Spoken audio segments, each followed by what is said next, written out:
তোমার হাত থেকে তো রক্ত পড়ছে। ও কিছু না ম্যাম। এরা কারা ছিল আর আপনার উপর কেন হামলা করেছিল? আগে তোমার হাত থেকে রক্ত পড়া বন্ধ করতে হবে। সে তার নিজের রুমাল দিয়ে সানিমের হাত পেঁচিয়ে দেয়।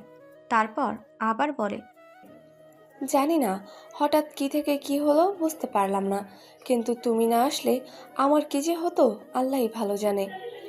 কিন্তু তুমি এত রাতে এখানে? এমন প্রশ্নে সানিম একটু বিচলিত হয় না।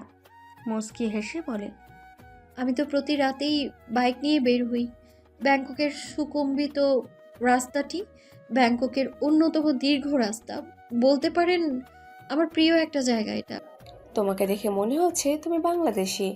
মনে হওয়ার কি আছে? আমার বাড়ি বাংলাদেশ। চলেন আমি আপনাকে পৌঁছে দিই, রাত তো অনেক হয়েছে।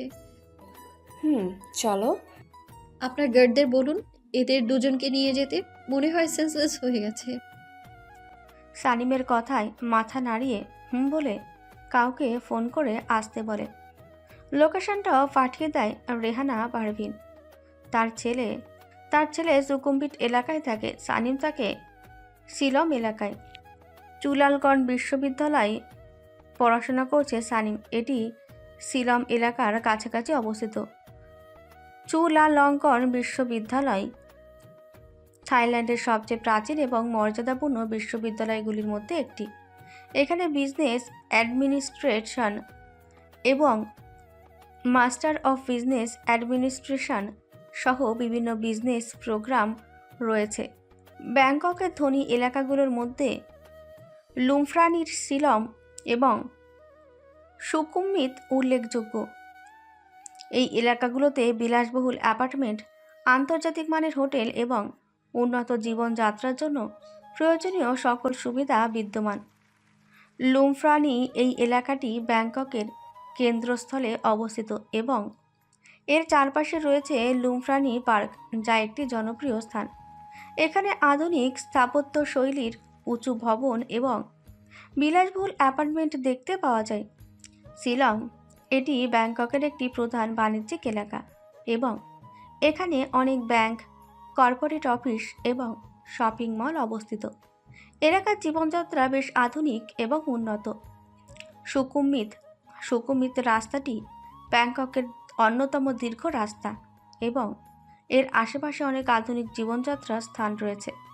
এখানে বিভিন্ন ধরনের রেস্তোরাঁ, বার, শপিং মল এবং হোটেল পাওয়া যায়। এই এলাকাগুলো ব্যাংককের সবচেয়ে ধনী এবং আকর্ষণীয় স্থানগুলোর মধ্যে অন্যতম। রেহানা পারভিনের দেওয়া ঠিকানা অনুযায়ী সানিম বাইক থামালো একটা অ্যাপার্টমেন্টের সামনে। অ্যাপার্টমেন্ট বিশাল এরিয়া জুড়ে। গেটের সামনে অনেকগুলো গার্ড দাঁড়িয়ে আছে। সানিম ভালো করে বাড়িটা দেখল। 3 তলা বাড়িটা সাদা কালারের রং করা রাজকীয় বাড়ি। সানিম মাথা নিচু করে হাসল, কারণ সানিম যে বাড়িতে থাকে তার সামনে এটা কিছুই না। সানিম এবার রেহানা পারভিনের মুখের দিকে তাকালো, অবাক হয়ে বলল, ম্যাম আপনি এখানে? তার মানে আপনার উপর হামলা হয়েছিল? রেহানা পারভিন মুচকি হেসে বলল, তুমি আমাকে চেনো? কেন চিনব না ম্যাম? আপনি তো আমার আমাদের দেশের প্রধানমন্ত্রী। অন্ধকারে চিনতে পারিনি আপনাকে, সরি ম্যাম। কি ম্যাম ম্যাম করছো? তুমি গ্র্যানি বলে ডাকতে পারো। তুমি আমার নাতনির বয়সী। ঠিক আছে, এখন আমি আসি। ভালো থাকবেন। আর একা বেরো হবেন না। যাই মানে? বাইক সাইড করো আর আমার সাথে এসো। কিন্তু কোনো কথা না, এসো আমার সাথে। সানিম যা চাইছিল তাই হচ্ছে, তাই আর দ্বিমত করল না। রেহানা পারভিন সানিমের হাত ধরে ভিতরে নিয়ে গেলেন আর গার্ডের বাইকটা ভিতরে আনতে বলে গেলেন। কলিং বেল বাজাতেই তার ছেলে এসে দরজা খুলে দিয়ে বলতে লাগলো, আম্মা কোথায় ছিলে তুমি? কতবার বলেছি একা বের হবে না, কেন শোনো না? সবাই টেনশন করছে তো। রেহানা পারভিন মুচকি হেসে বলল, আগে ভিতরে যেতে দেয়, মেয়েটার ট্রিটমেন্ট দরকার। পারভেজ এবার পাশে দাঁড়ানো সানিমের দিকে চেয়ে বলল। সরি, খেয়াল করিনি, ভিতরে আসো। সানিমকে নিয়ে রেহানা পারভিন ভিতরে গিয়ে সোফায় বসিয়ে দিল আর ছেলেকে বলল সানিমের হাতের চিকিৎসা করতে। ততক্ষণে বাড়ির বাকি সদস্য এসে পড়েছে। সানিম তাদের সবাইকে সালাম দিল। সবাই তার সালামের উত্তর নিল। সবাই জিজ্ঞাসা করলো কে এই মেয়ে। রেহানা পারভিন সব খুলে বলল। সব শুনে সবাই কৃতজ্ঞতা জানালেন। পারভেজ সাহেবের বড় ছেলে যে না সানিমের হাতে ধরতে যাবে, তার আগে সানিম সিটকে দূরে সরে গেল। এতে সবাই ভরকে গেল। পারভেজ সাহেব বললেন, কি হয়েছে আম্মু, কোনো সমস্যা? সানিম সবার দিকে তাকিয়ে শান্ত স্বরে বলল। আমি বাসায় গিয়ে করে নিতে পারবো, আপনাদের কষ্ট করতে হবে না। পারভেজের ছোট ছেলে প্রণয় প্রথম থেকে সানিমকে সূক্ষ্মভাবে পর্যবেক্ষণ করছিল। সানিম সেটা বুঝতে পেরেছে, বাট পাত্তা দেয়নি। রাজনীতি করে তো তাই বোঝার চেষ্টা করছে। সে তো আর জানে না সানিম হচ্ছে গভীর জলের মাছ। হঠাৎ করেই প্রণয় বলে উঠল, ভাবি আপনি ওনার ট্রিটমেন্ট করুন, আশা করি আর প্রবলেম হবে না। সবাই এবার কিছুটা বুঝল। প্রণয়ের বড় ভাবি মণি, সেও একজন ডক্টর। সে সানিমের হাত টেনে নিয়ে রুমাল খুলে কাটা জায়গা দেখল, অনেকটাই কেটেছে। স্যাফলন দিয়ে পরিষ্কার করে মলমটা লাগিয়ে ব্যান্ডেজ করে দিল। সানিম সবার উদ্দেশ্যে বলল। এখন আমার যেতে হবে, অনেক রাত হয়েছে। রেহানা পারভিন ততক্ষণে ফ্রেশ হয়ে নিচে নামতে নামতে বলল, তোমার সাথে তো কথাই হলো না ভালো করে। আর তুমি কাটা হাত দিয়ে বাইক চালাবে কি করে? পাশ থেকে প্রণয়ের ভাবি বলল। ঠিক বলছেন। হাতে চাপ পড়লে কাটা স্থান থেকে রক্ত পড়বে। রেহানা পারভিন বলল। প্রণয়, যা তো, ওকে নিয়ে আয়। সানিম পকেট থেকে ফোন বের করতে করতে বলল। না, তার দরকার নেই, আমি আমার ফ্রেন্ডকে ফোন করছি। কথাটা বলে সানিম হাজালকে ফোন করে আসতে বলল। কথা বলা শেষ করে সানিম বলল, এক গ্লাস পানি হবে? প্রণয়ের ভাবি মণি বলল। শিওর।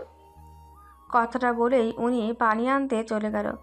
কিছুক্ষণ পর পানি এনে সানিমকে দিল। সানিম পানিটা খেয়ে তাকে ধন্যবাদ জানালো। তারপর তাদের সাথে টুকটাক কথা হলো। রেহানা পারভিন সানিমের নাম্বার রেখে দিল। হাজাল আর লায়লা এসে সানিমকে ফোন করলো। সানিম সবার উদ্দেশ্যে বলল। ওরা চলে এসেছে, আমি আসছি, ভালো থাকবেন আপনারা। প্রণয়ের ভাবি মুস্কি হেসে বলল। তুমি ভালো থেকো, আবার এসো। তোমার সাথে কথা বলে ভালো লাগলো। সানিম মুস্কি হাসল। রেহানা পারভিন বললেন। প্রণয়, যা তো, ওকে দিয়ে আয়।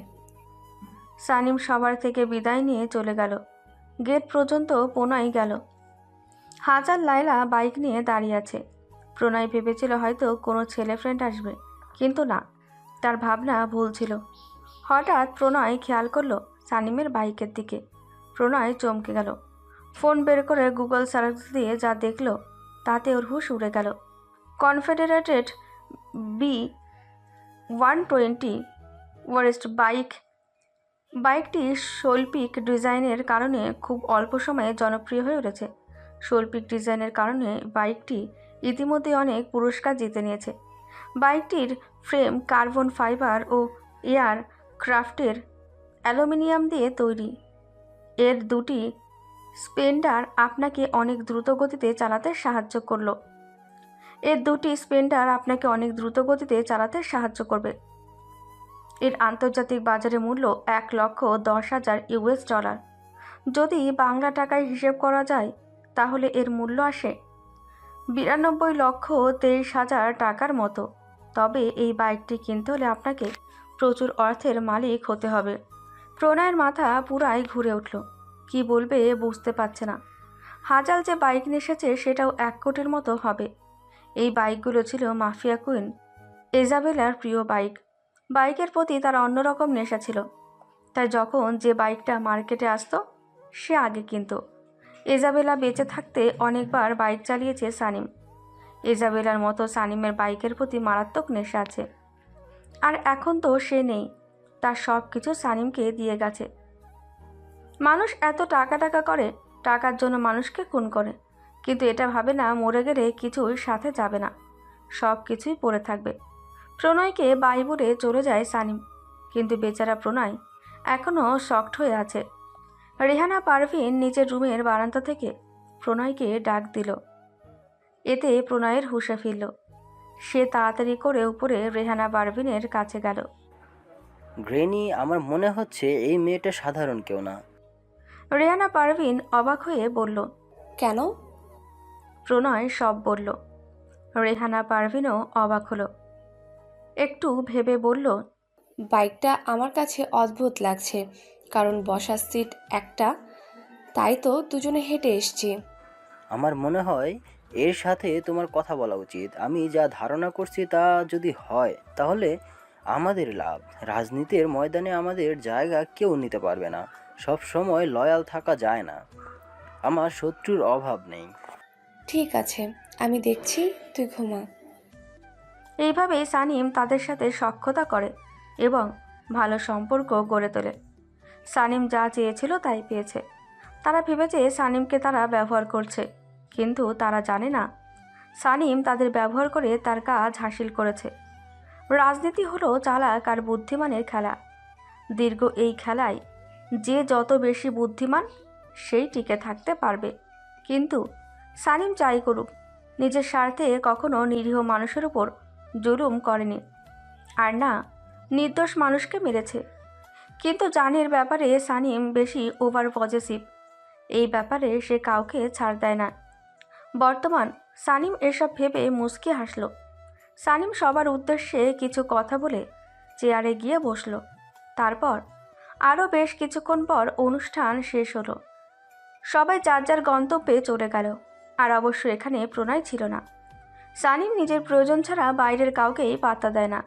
গাড়িতে বসে আছে সানিম, লাইলা, হাজাল, ইয়াহিয়া খান। গাড়ি ড্রাইভ করতে করতে বলল। কাহিনী কি সব খুলে বলতো। সানিম একে একে সব খুলে বলল। ইয়াহিয়া খান হা হয়ে আছে। পিছনে হাজার, লাইলা মিটিমিটি হাসছে। ইয়াহিয়া খান আবারও বলল। সব না হয় বুঝলাম, বাট তার সাথে তোর কি দরকার?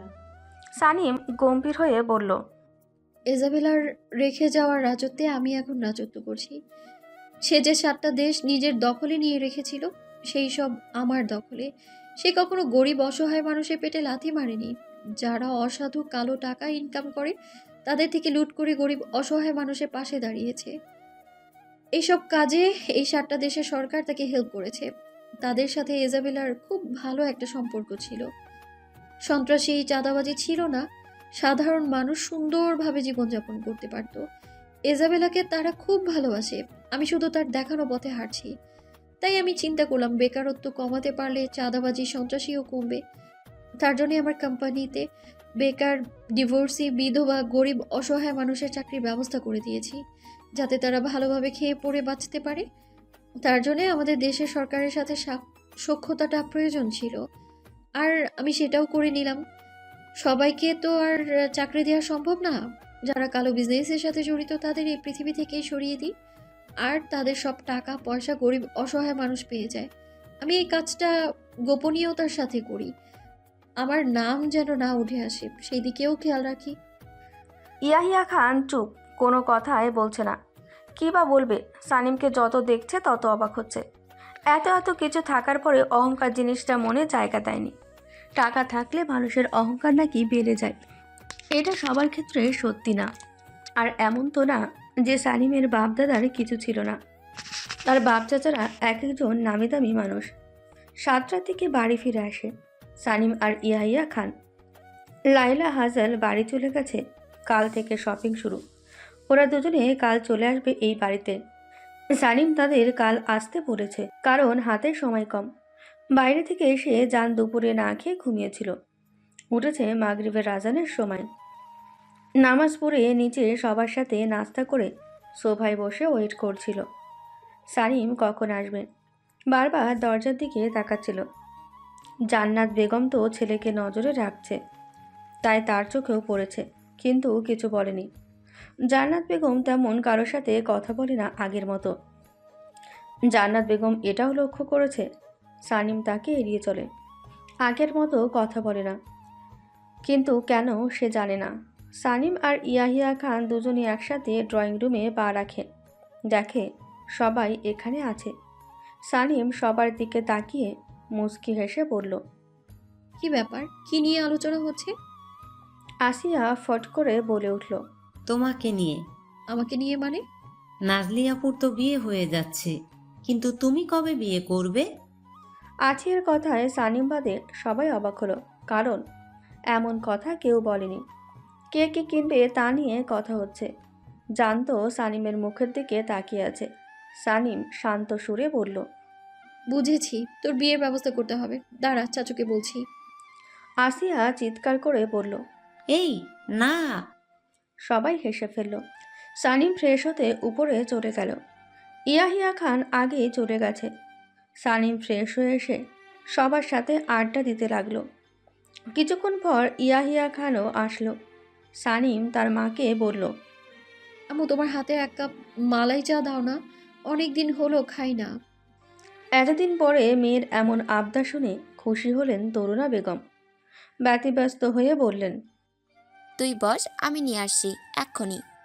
সানিমের জন্য বরাদ্দ করে রাখা আলাদা কাপে কেটলি থেকে চা ঢেলে সানিমের সামনে রাখল। সাথে কিছু সিঙ্গারা, চিকেন পকোড়া আর সংসার পিঠা। সানিমের খুব প্রিয় একটা পিঠা সংসার পিঠা। মুচকি হেসে সানিম একটা পিঠা হাতে তুলে নিয়ে কামড় বসালো। আয়ুব খান গলা খাকারি দিয়ে বলল, তা তোমরা বিজনেস কেমন চলছে শানিম?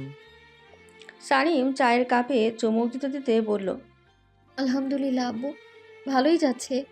গতকাল কানাডার একটা কোম্পানি থেকে 400 কোটি টাকার ডিল কনফার্ম হয়েছে। আরও 3টা ডিল আপাতত পেন্ডিংয়ে আছে। তাদের প্রেজেন্টেশন ভালো লাগে, তবে কনফার্ম করব। ওয়াজেদ খান ভাতিজির এমন কাজের অগ্রগতি দেখে খুশি হয়ে বলল, আরে বাহ, ভালো তো। সানিম তো দেখছি আমাদের থেকে টপ বিজনেসম্যান হয়ে গেছে। ইয়াহিয়া খান সানিমের মাথায় হাত রেখে বলে উঠল। দোয়া করি তোর কোম্পানি আরো উন্নতি হোক। পাশ থেকে তরুণা বেগম বলে উঠল, আমিন। আমার মেয়ের এত কষ্ট, এত পরিশ্রমের সফল তো হবেই। আফাজ খান পাশ থেকে সানিমকে বলল, হ্যাঁ রে সানিম, তোমার অফিসের জন্য এমপ্লয়ি লাগবে বলেছিলে, কয়েকটা পোস্ট খালি হয়েছে শুনলাম। তা কি পেয়ে গেছিস এমপ্লয়ি? না চাচু, কাল ইন্টারভিউ নেব। যোগ্যতা ও পরিশ্রম কতটুকু করতে পারবে তার উপর নির্ভর করে বাছাই করা হবে। জানোই তো, কাজে আলসেমি আমি মোটেও পছন্দ করি না। কাজের প্রতি সিরিয়াস টাইপ লোক লাগবে আমার। কিছুদিন আগে একটা কেস, নর্মাল না, ধর্ষণের। ওই মেয়ের ভাই অনার্স শেষ বেকার বসে আছে।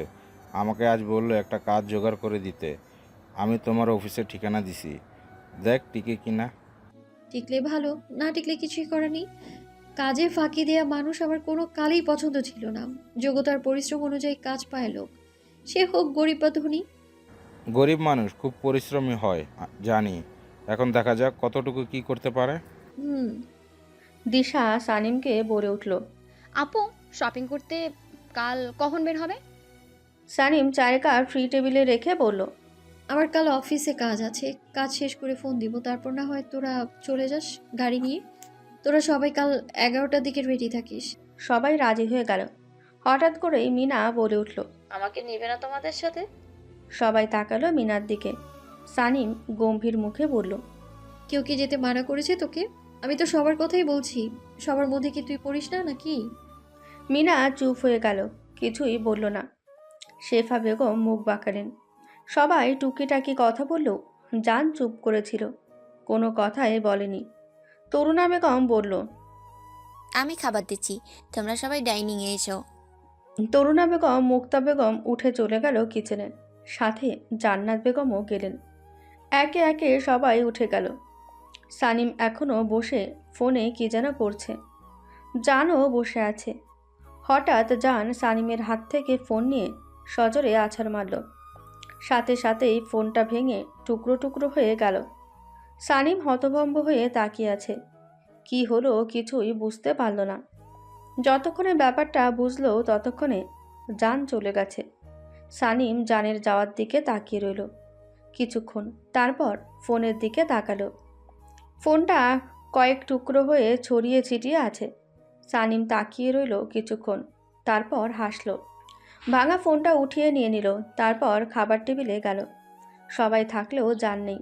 তরুণা বেগম বলল, জান কোথায় গেল? ও খাবে না? ছেলেটার কি যে হয়েছে, ঠিকমতো খাওয়া দাওয়া করছে না। ইয়াহিয়া খান অবাক হয়ে বলল, ঠিক মতো খাচ্ছে না মানে? কি হয়েছে আমার ছেলের বড় ভাবি? জানি না, 2-3 দিন ধরে ঠিকমতো খাচ্ছে না, কারোর সাথে কথাও বলছে না। ইয়াহিয়া খান জান্নাত বেগমের দিকে তাকালো। স্বামীর তাকানো দেখে মাথা নিচু করে নিল। ইয়াহিয়া খান উঠে যেতে নিলেই সানিম বাধা দিয়ে বলল, আগে খেয়ে নাও তুমি। কিন্তু তুমি ওকে হাজার ডাকলে সাড়া দিবে না। ইয়াহিয়া কিছু বলতে নিয়েও থেমে গেল, কারণ সানিম তাকে তার ভাঙা ফোনটা দেখালো। ইয়াহিয়াকে বোঝালো ও দেখছে বিষয়টা।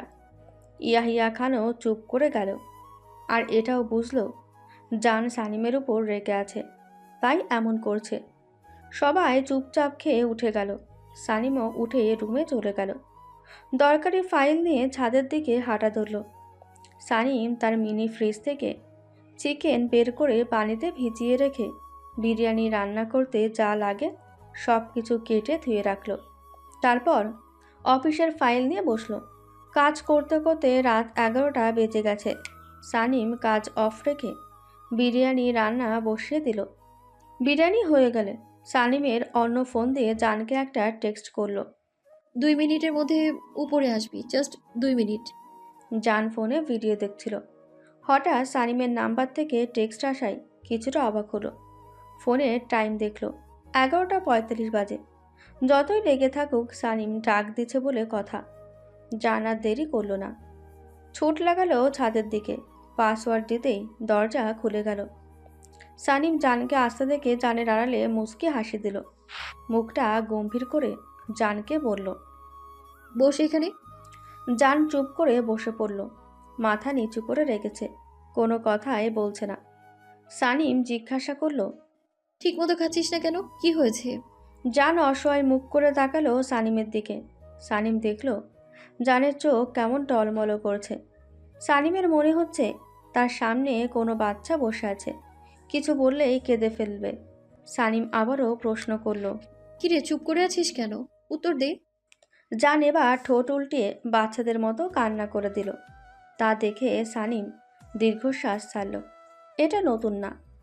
জান ছোট থেকেই এমন, কেউ কিছু বললে বা কারো কথায় কষ্ট পেলে চুপ করে থাকবে। সবার সামনে জান যতই স্ট্রং থাকুক না কেন, সানিমের কাছে এলে সে বাচ্চাদের মতো হয়ে যায়, কেঁদে কেটে সব কিছু অভিযোগ করত। জান একটু ইমোশনাল ফুল। সানিম জানের সামনে গিয়ে দাঁড়ালো। জান সানিমের কোমর জড়িয়ে ধরে ফুপিয়ে উঠল। সানিম বলল, কি হয়েছে, কান্না কেন করছিস? জান কান্নার কারণে কথা বলতে পারছে না। সানিম ওর মাথা তুলে চোখের পানি মুছে দিয়ে কপালে চুমু খেলো। বলল, কি হয়েছে, কেউ কিছু বলেছে? না বলে বুঝবো কেমনে? জান কান্না থামিয়ে বলল, তুমি আমাকে ইগনোর করছো কেন? তুমি জানো না আমি তোমার ইগনোর মেনে নিতে পারি না। দরকার পড়লে আমাকে মারো, তবুও আমাকে ইগনোর করো না প্লিজ। আমি তোমার ইগনোর সহ্য করতে পারি না। তুমি জানো যখন তুমি আমাকে রেখে চলে গিয়েছিলে তখন আমি কত কেঁদেছি। তুমি তো জানতে আমি তোমাকে না দেখে না কথা বলে থাকতে পারি না। তাহলে তুমি কি করে আমাকে রেখে এতদিন ছিলে? একটু মনে পড়েনি আমার কথা? কষ্ট হয়নি আমাকে ছেড়ে থাকতে? সানিম জানের চোখের দিকে তাকিয়ে আছে। জান একের পর এক অভিযোগ করেই চলেছে। সানিম মুচকি হেসে বলল, তার জন্য এইভাবে কান্না করবি? তুই বড় হয়েছিস না এখন? জান গাল ফুলিয়ে বলল, আমি সারা পৃথিবীর কাছে বড় হলেও তোমার কাছে আমি সেই ছোট্ট আদরে জান হয়েই থাকতে চাই সারা জীবন। হয়েছে, এবার চল খাবি। আমাকে খাইয়ে দাও তাহলে। সানিমের আর কি করার, হাত ধুয়ে খাবারের থালা নিয়ে এসে জানকে খাইয়ে দিতে লাগলো। আর জানও তৃপ্তি সহকারে খেতে লাগলো। খাওয়া শেষ হলেই সানিম জানের দিকে পানি এগিয়ে দিয়ে কিচেনে চলে গেল। থালা ধুয়ে রেখে দিল। হাত ধুয়ে রুমে এসে বলল, এখন রুমে গিয়ে রেস্ট নিয়ে যা। জান বেডে শুয়ে পড়ল আর বলল, আমি কোথাও যাচ্ছি না, এখানেই ঘুমাবো। আচ্ছা ঘুমা, আমি নিচে গেলাম। সানিম যেতে নিলে জান সানিমের হাত টেনে দিয়ে বুকের উপরে ফেলে দেয়। হঠাৎ জানের এমন আক্রমণে সানিম কিছুটা অপ্রস্তুত হয়। ফ্যানের বাতাসে সানিমের চুল উঠছে। জান সেটা হাত দিয়ে কানের পেছনে গুজে দেয়। সানিম কিছু বলতে যাবে তার আগেই জান সানিমের ঠোঁটের উপর একটা আঙুল রেখে বলে, কোনো কথা না, আমাকে দেখতে দাও, তোমাকে কতদিন মন ভরে দেখি না। সানিম জান দুজন দুজনের চোখের দিকে তাকিয়ে আছে। জান সানিমের চোখে চোখ রেখে মনে মনে বলল, একটানা কয়েকশো কোটি ঘন্টা তোমার দিকে তাকিয়ে থাকলেও আমার মন ভরবে না, মন চায় শুধু তাকিয়েই থাকি। কতক্ষণ ছিল কারো জানা নেই। হুট করে জান সানিমকে বেডে ফেলে দিয়ে উপরে উঠে যায়। এতে সানিমের হুঁশ ফেরে।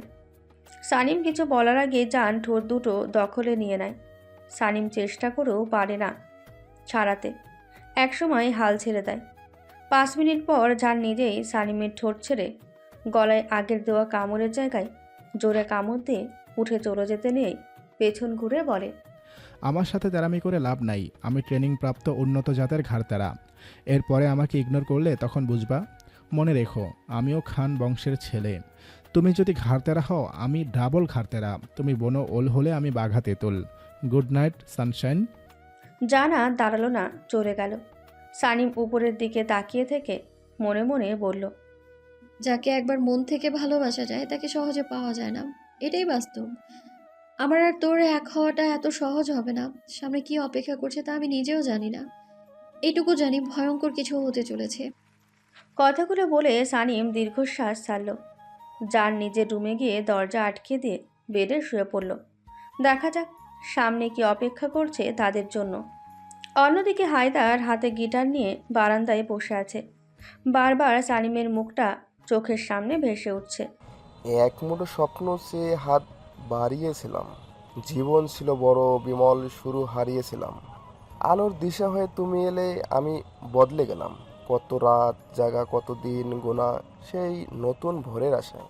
সুর সেধেছি, গান বেঁধেছি, আজ এলে তুমি তাই, আজ এলে তুমি তাই, আজ এলে তুমি তাই। গান শেষ করে গিটার পাশে রেখে উঠে দাঁড়ালো। আকাশের দিকে তাকিয়ে মুচকি হেসে বলল, প্রথম দেখায় প্রেমে পড়ার অনুভূতিটাই আলাদা। আমার কাছে মনে হয় এটা একটু বেশিই সুন্দর। আপনি আমার সুখ, কারণ আপনার সাথে কথা বললে আমার শান্তি লাগে।